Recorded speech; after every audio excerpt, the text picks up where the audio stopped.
બગદાણાની બબાલને લઈને હવે ગઈકાલે જ્યારે એસઆઈટીએ સૌથી મોટી કાર્યવાહી કરી હતી।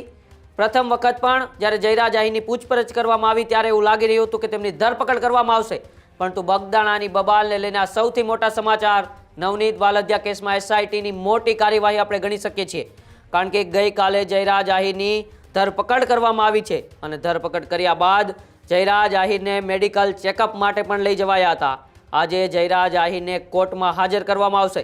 મહુવા કોર્ટની અંદર જયરાજ આહીરને આજે એસઆઈટી રજૂ કરશે। એસઆઈટીની ટીમ દ્વારા જયરાજ આહીરના રિમાન્ડની માંગ પણ કરવાશે એવી શક્યતાઓ અત્યારે દર્શાવવામાં આવી રહી છે। અત્યાર સુધીમાં 2 વાર જયરાજ આહીરની પૂછપરછ પણ કરવામાં આવી છે।